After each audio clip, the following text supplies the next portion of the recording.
Kelinglar, romashkani yasashni уже boshlaymiz. Bizga bu uchun mana bunaqa vayner kerak bo'ladi. Romashkani o'rtasi. Vaynerlarim sotuvda bor. Va bunaqa baylari uchun alohida va o'rtasi uchun. Qaranglar qizlar. Bu uchun bizga farfor kerak bo'ladi. Farforimizni birinchi tayyorlab olish uchun yaxshilab ezamiz.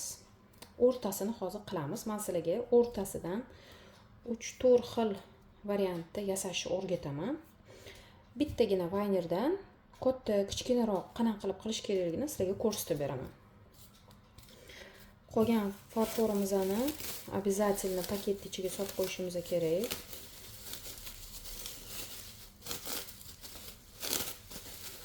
Havo tegsa qurib qoladi. Endi bunga biz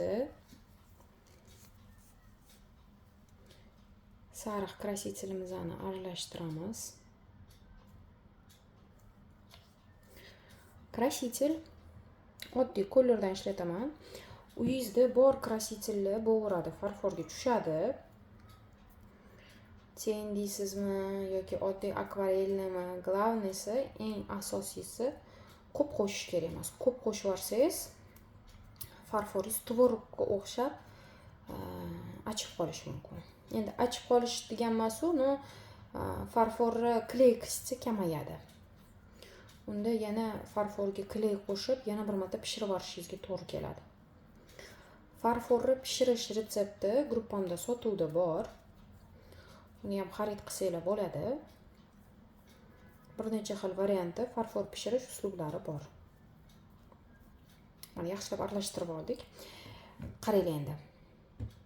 Hozir men kamerani yaqinlashtiraman sizlarga aniqroq bo'lishi uchun. Vaynerimizni olib, agar farforinglar yumshoq chiqqan bo'lsa, yopishib qolmasligi uchun vaynerlarning ichini vazelin bilan surib yuborsanglar bo'ladi. Agar yopishmasdan yaxshi chiqayotgan bo'lsa, vazelin surish shart emas. Dumaloq qilib olamiz. Buni ichiga farfor yumshoqroq bo'lgani yaxshi.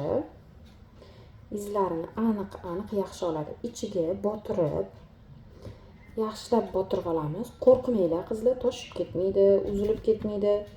Keyin cheklarini bunaqasidan tekislaymiz, izlari yaxshiroq tushishi uchun. Va yana bir marta tekislab olamiz.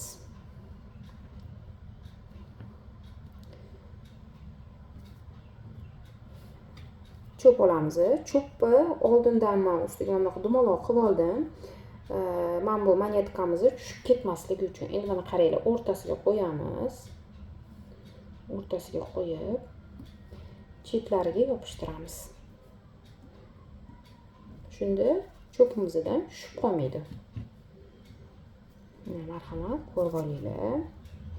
Agar uyda yordamchilar bo'lsa, cho'pdan ushlab tursa, birinchi marta chiqarayotgan bo'lsanglar, qarash borsa bo'ladi. Lekin vaqt o'tishi bilan o'zinglar master bo'lib ketasizlar. Mana qizlarjonlar, ko'ryapsizlarmi? Izlari aniq, chiroyli bo'lib chiqdi. Chetlarini ozgina tekislab olamiz. Bu vayner juda ham menga yoqadi. Qanaqa qilib vaynerlarni yasashni ham o'rgataman. Xohlovchilar bo'ladigan bo'lsa, o'zinglar vaynerni yaratishingiz ham mumkin. Bo'ldi, endi bunimizni biz qurishga qo'yib qo'yamiz. Shu holatda ovozingizga tiqib qo'yamiz. Quriydi. Qurigandan keyin davomini ko'rsataman.